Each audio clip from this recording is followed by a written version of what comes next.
So friends, welcome to you in our YouTube channel English Speaking Course Shiroda, and I am Namrata Kudav, and today we are going to learn here one new tense, future continuous tense. What? Future continuous tense. याला आपण future progressive tense असे बोलतो, म्हणजे चालू अपूर्ण भविष्यकाळ. आणि त्यावेळी त्याचा फॉर्म्युला दिलेला आहे बघा. सब्जेक्ट म्हणजे करता प्लस विल किंवा शाल प्लस बी प्लस वर्बच्या फर्स्ट फॉर्मला आयएनजी प्लस ऑब्जेक्ट. आणि आज आपण त्यामध्ये पॉझिटिव्ह म्हणजे होकारार्थी वाक्य बघणार आहोत. आता विल आणि शालचा वापर कुठे करायचा हे मी तुम्हाला मागील व्हिडिओमध्ये सांगितलेलं आहे सिंपल फ्युचर टेन्स मध्ये, आणि या ठिकाणी लिहून पण दिलेलं आहे बघा. आय आणि हुई असेल त्यावेळी शालचा वापर केला जातो, आणि ही, शी, नेम, इट, यू आणि देला विलचा वापर केला जातो. तर मागील सिंपल फ्युचर टेन्स ज्यावेळी मी शिकवला त्यावेळी तुम्हाला सांगितलेलं होतं की आय आणि हुई तसेच प्लुरल असेल अनेक वचनी असेल त्यावेळी शालचा वापर केला जातो. ओके, काय सांगितलेलं होतं? आय आणि हुई तसेच प्लुरल असेल अनेक वचने असेल त्यावेळी शालचा वापर केला जातो. पण तो रूल्स तुम्ही विचारात घेऊ नका.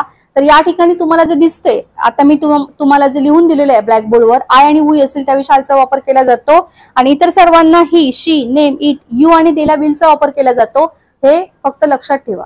आणि मॉडर्न इंग्लिश मध्ये या ठिकाणी सगळ्याच म्हणजे जे करते आहेत त्यांना विलचा वापर केला जातो. शाल हे आता रेअर झालेलं आहे, म्हणजे शालचा वापर क्वचितच केला जातो. सगळ्यांना कशाचा वापर केला जातो? विलचा वापर केला जातो. हेही सुद्धा तुम्ही तुमच्या नोटबुक मध्ये नोंद करून ठेवा. बघा आपण म्हणजे तुम्ही जरी सगळ्या सब्जेक्टना विल वापरलात तरी काय चुकत नाही. ओके, मग तुम्ही आयला विल वापरू शकता, हुईला पण विल वापरू शकता. ओके, मॉडर्न इंग्लिश मध्ये सगळ्यांना विलचा वापर केला जातो. शालचा वापर आता रेअर झालेला आहे, क्वचितच झालेला आहे. मग आज आपण ह्यामध्ये या फॉर्म्युलामध्ये म्हणजे या टेन्स मध्ये फ्युचर कंटिन्युअस टेन्स म्हणजे फ्युचर प्रोग्रेसिव्ह टेन्स मध्ये पॉझिटिव्ह कन्सेप्ट बघणार आहोत. मग आता ही वाक्य ओळखायची कशी? तर ती क्रिया भविष्यकाळात होत असेल, भविष्यकाळात सुरू असेल, म्हणजे एखादी क्रिया भविष्यकाळात सुरू असेल किंवा भविष्यकाळात चालू असेल, होत असेल, त्यावेळी ही वाक्य फ्युचर कंटिन्युअस टेन्स म्हणजे त्याला आपण काय नंबर टाकतो? 6 नंबर टाकतो, यामध्ये घडतात. ओके, म्हणजे फॉर एक्झाम्पल आता ही वाक्य ओळखायची कशी? लाईक ती भाजी बनवत असेल, तो सायकल चालवत असेल, रिया पुस्तक वाचत असेल, म्हणजे बघा एखादी क्रिया काय होते? भविष्यकाळात होत असेल असं आपण म्हणतो, त्यावेळी ते वाक्य फ्युचर कंटिन्युअस टेन्स मध्ये येतं. आता ही वाक्य ओळखण्यासाठी वर्बला दिलेलं आहे बघा. वर्बला त असेल, त असेल, त असू, त असशील, त असतील यांचा वापर केला जातो. ओके, ती जात असेल, तो जात असेल, आम्ही जात असू, ते खात असतील, ओके, ती गात असेल, म्हणजे अशी वाक्य या टाइप्स मध्ये वाक्य येतात. म्हणजे भविष्यकाळात ती क्रिया, फ्युचर मध्ये ती क्रिया काय आहे? चालू असेल, ओके, सुरू आहे असं त्यांचा काय केला जातो? वापर केला जातो. आणि तुम्हाला दिलेलं आहे बघा, ही वाक्य ओळखण्यासाठी वर्ब पासून पुढे त असेल म्हणजे खात असेल, गात असेल, गात असतील, बोलत असतील, बोलत असू यांचा वापर केला जातो. मग त्यावेळी या फॉर्म्युलेचा वापर केला जातो. सब्जेक्ट प्लस विल किंवा शाल प्लस बी प्लस वर्बच्या फर्स्ट फॉर्मला आयएनजी प्लस ऑब्जेक्ट. आता विल शालचा वापर कुठे करायचा ते लिहून दिलेला आहे, आणि तरी सुद्धा तुम्ही विलचा सगळ्या ठिकाणी वापर केला तरी काय चुकत नाही. ओके, तर यावर आपण काय करणार आहोत? वाक्य बघणार आहोत. सो तर या ठिकाणी बघा, या ठिकाणी मी 5 एक्झाम्पल्स दिलेली आहेत. फ्युचर कंटिन्युअस टेन्स म्हणजेच फ्युचर प्रोग्रेसिव्ह टेन्स म्हणजे चालू अपूर्ण भविष्यकाळ, आणि त्याला आपण 6 नंबर दिलेला आहे. आणि हा टेन्स ओळखायचा कसा? तर भविष्यकाळामध्ये एखादी क्रिया होत असेल म्हणजे चालू असेल त्यावेळी ते वाक्य फ्युचर कंटिन्युअस टेन्स असं मानायचं. आता हे वाक्य ओळखण्यासाठी वर्बला म्हणजे क्रियापदाला त असेल, त असेल, त असू, त असशील, त असतील यांचा वापर केला जातो. म्हणजे ती बोलत असेल, तो गात असेल, आम्ही जात असू, ते वही देत असतील, म्हणजे सब्जेक्ट नुसार म्हणजे कर्त्यानुसार वर्ब क्रियापद चेंज होतं. ओके, आता ही वाक्य आपल्याला सॉल्व्ह करायची आहेत. मग बघा आता वाक्य बघा, तनू पहिलं वाक्य बघा, तनू पुस्तक वाचत असते म्हणजे काय? ती क्रिया भविष्यकाळात होत असेल असं आहे. म्हणजे बघा या ठिकाणी क्रियापदाला म्हणजे वर्बला वर्ब पासून पुढे त आणि असेलचा वापर केलेला आहे. बघा वाक्य असेलच्या अगोदर असतं त्याला आपण काय बोलतो? वर्ब. असेलच्या अगोदर असतं त्याला आपण काय बोलतो? वर्ब. असेलच्या अगोदर वर्ब. ओके, असेलच्या अगोदर वर्ब. मग आता त आणि असेल या ठिकाणी अंडरलाईन करा. वर्बला त आणि पुढे असेल, वर्बला त आणि पुढे असेल, वर्बला त आणि पुढे असेल, वर्बला त आणि पुढे असेल. ओके, तनू पुस्तक वाचत असेल हे कसं येणार वाक्य? पहिलं सब्जेक्ट, सब्जेक्ट काय? तनू. तनू हे नेम आहे. ओके, तनू. त्यानंतर पुढे बघा विल किंवा शाल, मग नेमला विलचा वापर केला जातो. तनू विल, नंतर बी विल बी, तनू विल बी, नंतर वर्बच्या फर्स्ट फॉर्मला आहे म्हणजे वर्ब काय बघा? वाचणे. वाचणे म्हणजे काय? रीड. मग त्याला आयएनजी फॉर्म लावायचा. Tanu will be reading, Tanu will be reading आणि पुस्तक अ बुक. बुक हे काय ऑब्जेक्ट आहे, ऑब्जेक्ट म्हणजे उरलेले शब्द कर्म. Tanu will be reading a book. पुढे बघा, तो नदीमध्ये पोहत असेल. पहिले सब्जेक्ट तो म्हणजे काय ही, नंतर हिला विलचा वापर केला जातो ही विल, ही विल, नंतर बी ही विल बी, नंतर व्हर्बच्या फर्स्ट व्हर्ब काय पोहणे, पोहणे म्हणजे काय स्विम आणि त्याला आयएनजी ही विल बी,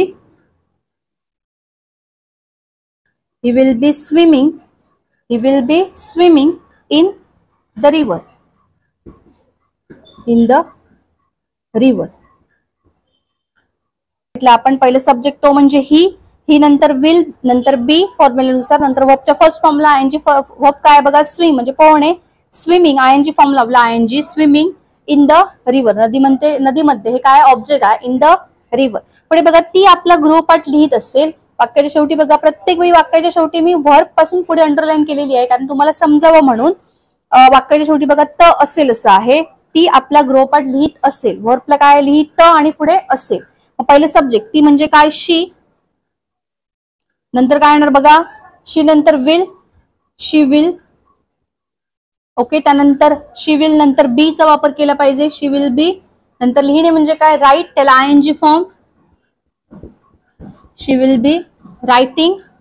आणि आपलं गृहपाठ म्हणजे काय येणार she will be writing her homework, writing her homework. Okay, she will be writing her homework असं वाक्य झालं. बघा, पहिलं सब्जेक्ट ती म्हणजे शी, नंतर विल लावलं, नंतर बी, नंतर वर्बच्या फर्स्ट फॉर्मला आयएनजी लावलं, रायटिंग हर होमवर्क. ओके, पुढे बघा, आम्ही जोरात धावत असू, आम्ही जोरात धावत असू. ओके, कसं येणार बघा, पहिलं सब्जेक्ट आम्ही म्हणजे काय येणार वी, आम्ही म्हणजे काय येणार पहिलं काय आम्ही म्हणजे वी लिहिलं आपण. त्यानंतर पुढे बघा वी नंतर वी विल किंवा शाल, मग वीला शालचा वापर केला जातो. जरी तुम्ही विला मॉडर्न इंग्लिश मध्ये विलचा वापर करू शकता आणि तसं केला तरी काही चुकत नाही. ओके, म्हणजे आजकाल म्हणजे मॉडर्न इंग्लिश मध्ये सगळ्यांनाच विलचा वापर केला जातो, सगळ्या सब्जेक्ट आहेत करते आहेत त्यांना. बघा, वी पहिलं सब्जेक्ट, नंतर वीला शाल, वी शाल, विलचा वापर केलात म्हणून काही चुकत नाही वी शाल. नंतर बी, बी वापरायचंय बघा वी शाल बी किंवा वी विल बी पण लावू शकता बी. आणि नंतर वर्ब काय धावणे, धावणे म्हणजे काय रन, त्याला ING R U N, running आहे ना. वर्बच्या फर्स्ट फॉर्मला आयएनजी येतं रनिंग, रनिंग फास्ट.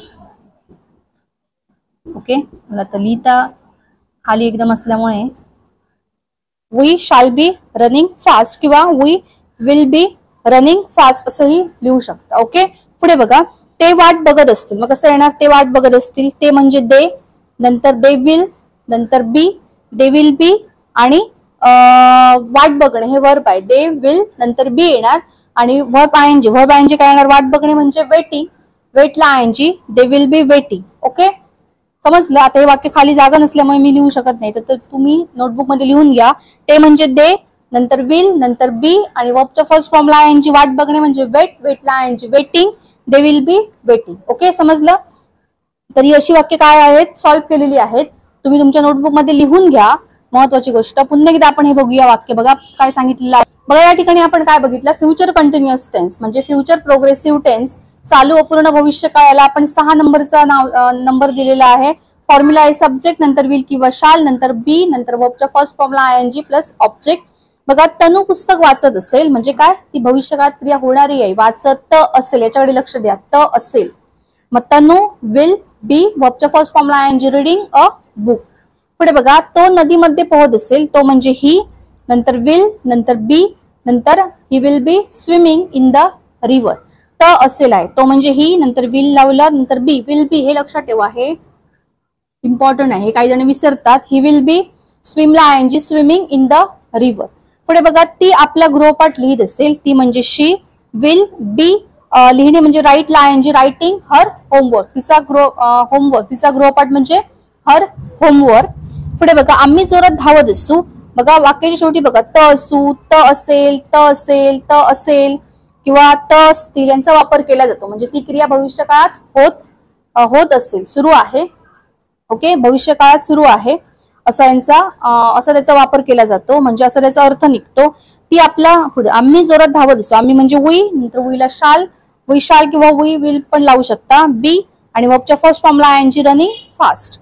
ते वाट बघत असतील, ते म्हणजे दे, नंतर काय येणार दे विल बी, आणि काय वाट बघणे म्हणजे वेट, वेटला ING waiting, they will be waiting. Okay, so ही वाक्य तुम्ही लिहून घ्या आणि याचा सराव करा. आपण नेक्स्ट व्हिडिओमध्ये यावर निगेटिव्ह वाक्य बघणार आहोत.